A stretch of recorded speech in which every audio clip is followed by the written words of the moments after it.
Iminsi 9 irarumanye abenegihugu bitavye ku bwishi no mu mutekano amatora y'abajenama b'amakomine be n'abashinga amateka yatunganijwe kw'igenekerezo rya 5 Ruheshi 2025. Twaranezerejwe nuko ayo matora yabaye mu bwitonzi mu mahoro n'umutekano. Nkabamboneyeho n'akaryo ko gushimira abarundi bose ko batahuye ko hari ikiruta ikindi amahoro n'umwumvikano mu byo bakora byose. Twarashimye cyane kandi ko kuva mu nteguro y'amatora gushika mu myiyamamazo abarundi bagumye bafatanye mu nda. Mbere naho harabaye akaciyemwo inzego z'umutekano n'izijejwe intwaro zarahaserutse atakirononekara.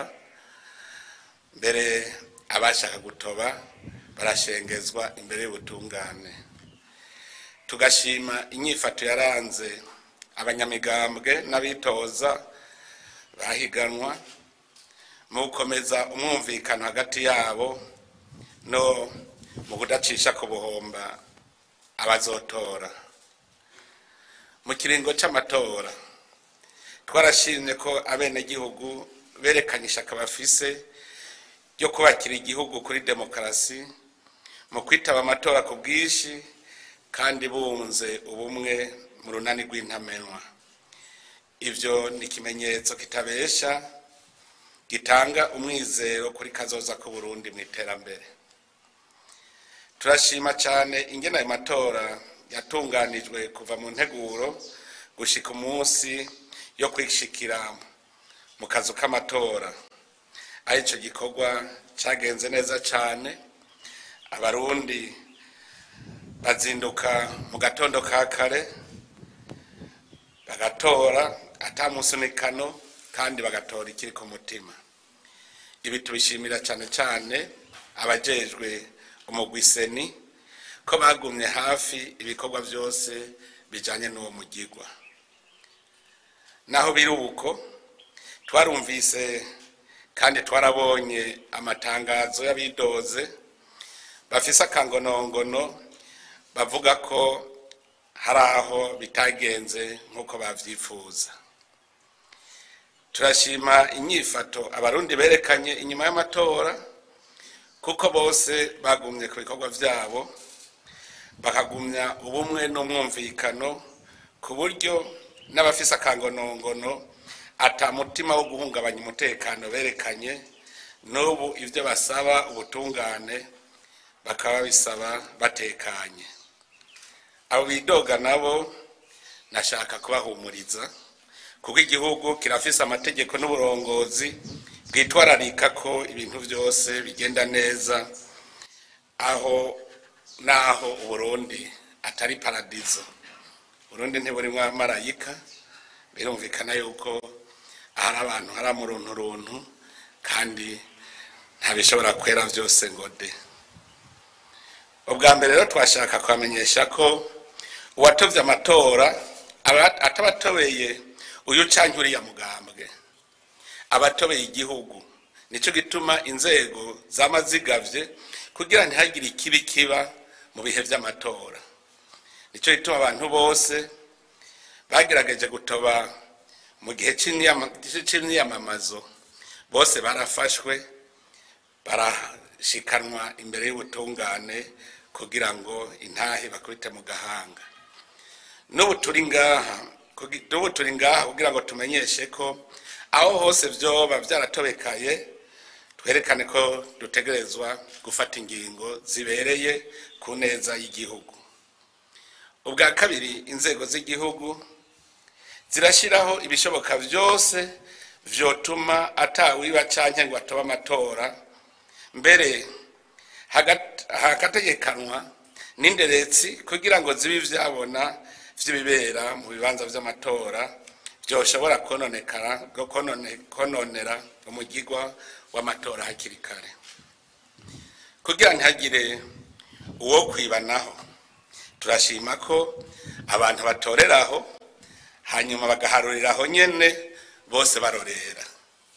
Ivyo bigatuma iyo bibaye ngombwa guhinyuza tumenya aho duhera n'aho duhereza.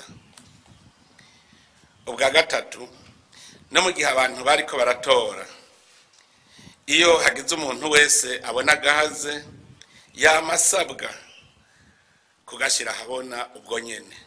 Nico gituma umugwi wigenga ujejwe amatora wagumukurikiranira hagufi ibiriko biraba mu kibanza cose c'amatora kugira ngo ikitagenze neza kivugwe hanyuma tugarure tutaronerwa.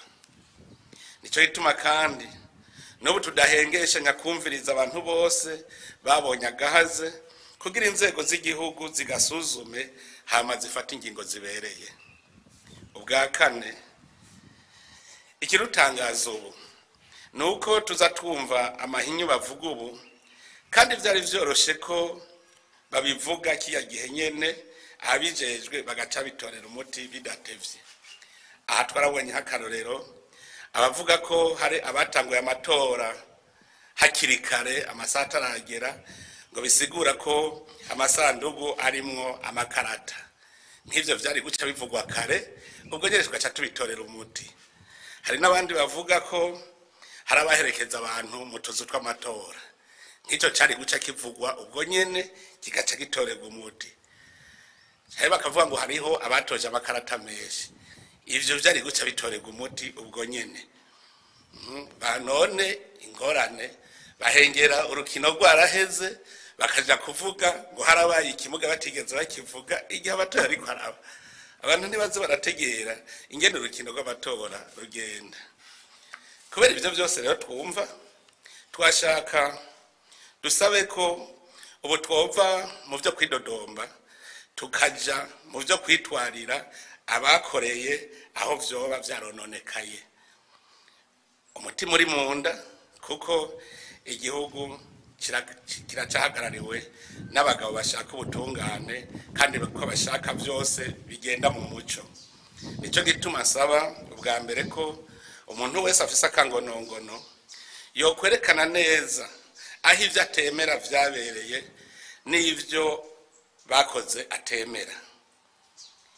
Ivyo bizotuma umugwi w'igihugu ugira isuzuma aho hantu ushira hamwe abari baserukiye abitoza ndetse n'inderetsi kugira babe ivyabona na kare.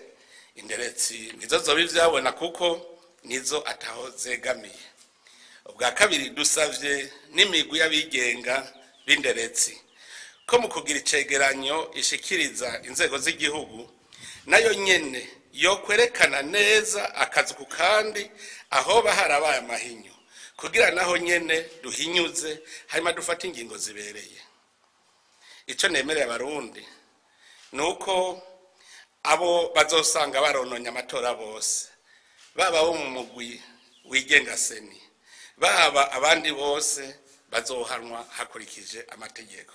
Ikigira kabiri nuko akazu k'amatora tuzosanga amatora yaratobwe ku buryo budakosorwa, tuzofata ingingo zibereye kugira bene gihugu bahatoreye nabo barenganurwe baronke uburenganzira bwo kubona ko nabo bitoreye mu mwidegenzo. Ni kubera iyo mvo nsavye ko abafise ico banegura bokivuga neza umutima uri munda bakerekana naho cabereye. Mu bisanzwe imbere yo kuja kwitwara mu butungane inzego z'igihugu zose ziba zananiwe, na jewe ndimwo. Babonye aho vyononekaye kuko umugwi seni userukira igihugu mu matora, n'umugwi wigenga userukira igihugu mu matora. Iyo rero umugwi abagize umugwi seni bigejeje nabi nko ku kazu k'amatora, abarenganijwe barafise uburenganzira bwo guca bitura inzego z'igihugu bati bamwe mwatuma baratwononeye. Nico gituma imbere yo kuja kwitwara ubanza kubona yuko igihugu naco nyene inzego z'igihugu ataco zakumariye. Rero nico gituma jewe nk'umuntu ahagarariye igihugu ntegerezwa tugasiguriranira ingene ibintu vyagenze. Narabonye nk'umugambwe widodomba ko amatora yagenze nabi, yibwe mbere ko yose yosamburwa. Mugo umugambwe ncasanga nta komine nimwe witojemwe mu bajenama makomine, bisigura ko ubuza abantu ushira kuri liste mu komine woronka abagutora gute? Woronka abagutora gute muri iyo komine utagira n'abantu ushira kuri liste? Hariho umugambwe uri kurabivuga mu gutitoje mu komine nimwe, umugambwe SDP ntiwitoje mu bajenama na hamwe, warabuza bushira kuri liste. Abashinga amateka kwitoza kwa bashinga amateka muramukura muri iriya komine, ubundi muri iriya komine, ubundi muri iriya komine, ugakwiza liste. None abantu 50 mu ntara nka Butanyerera urosa amajwi 50 wababara ni komine 5 umwe wari ufise ushobora gushira kuri liste. Mugabo murumva ko nkabo iyo tubimenya kare twari kwa turabwira tuti wewe umenye yuko ufise amajwi make kuko warabuze nawe ushira kuri liste, none uzogomwa nande? Nutuntu mwana utwo rero tuba dushaka gushira habona, kuko hariho beshi batarosa bashira ku maliste mugabo bashaka babatora. None utarosa umuntu akwizera akwereka kwizera atishira kuri liste, yo umenya gute ko azogutora? Mukurangiza rero ndashaka ubwa mbere mpumurize abahiganwa bose ko botekana, cyane cyane abatatowe, kuko nk'uko babivuga abakunzi ntibahurira rimwe mu ntango, kanatsinda mu matora aho ukunda uko, kuko mu matora ntutorera babiri cyarimwe, utegereza gutora umwe naho bakunda bose. Murumva yuko rero n'abatagutoye soko bakwanga, none bari kubatorera rimwe ari babiri bigakunda. Iyo ni ryo humure rya mbere ndababwira, yuko batabuza amanota kuko bankwa. Nibumve ko batankwa mu gihugu, nta utorera babiri rimwe. Ikindi no humuriza kuri abo bitoje nuko igihugu gikeneye abarundi bose. N'utatowe kuba umushinga amateka canke ko mujana mu komine, igihugu kizogoma kimukeneye mu yandi mabanga. Ikibi n'abantu bavuga ngo atari jewe nta wundi, ngo vyopfuma bifa vyose, abo nibo babigusa. Ntihagire rero uwikumira canke ngo acike intege kubona atashitse ku manota yifuza. Burya n'abatari bagiye ku maliste, abatagiye ku ntonde, burya hariho ababishaka, kandi none munsi umutima uri munda. Ico dukeneye ni ivyiyumviro vya bose, ubukerebutsi bwanyu n'imigambi yanyu mwese birakenewe, kuko kubaka igihugu nogereka ibuye kurindi, kandi twese dutegerezwa kuzuzanya. Urunani mwerekanye imbere y'amatora no mu gutora nirutubera ahubwo urumuri n'umwizero wakazoza, kugira ngo rutubera akarorero keza no mu gwaruka rwacu. Ndazi ko hariho abantu batwagwa n'ibigumbagumba kubera abarundi benshi bakuriye mu karangamutima ko kugwanira ivyicaro. Ndamenyesheje ko tugiye gufatanya urugendo turi kumwe twese, ntihagire uwiyumvira ngo azosigara inyuma. Mu nzira twafashe ubu mu gushira abantu ku kivi, twarase ivyo kuraba igihagararo, umugambwe canke ubwoko. Ubu ico dukeneye ku barundi bose ni ubukerebutsi bwanyu n'ubushobozi bwanyu. Ndasavye rero umurundi wese kwirinda bampemuke ndamuke n'abasesa nkuyoze mu gukoresha umwanya n'ingufu ziwe mu bimuteza imbere no mu vyubaka igihugu. Mu gihe tuzoba turi kumwe twese dusenyera ku mugozi umwe atawucira imizi ikuzimu wundi, na bwa bukene buduhanze tuzobugwanya kandi tubutsinde. Dusasagaza amahoro n'umutekano, maze abarundi bigaburire bashike kuri rya terambere duharanira. Icyo abarundi bose bomenya ni uko iterambere na demokarasi atari ukugira imigambwe. Iterambere na demokarasi ni ukugira umwidegemvyo wo kwitorera indongozi zibona iyo zijana igihugu no gukora ibiguteza imbere atagahotoro n'agacinyizo. Abarundi nitwabitegera uko amajambere azoba dushwaye. Turi kumwe twese birashoboka. Ibitugoye vyose tubitunganirize hamwe, umutima uri munda. Murakoze, Imana ibahezagire.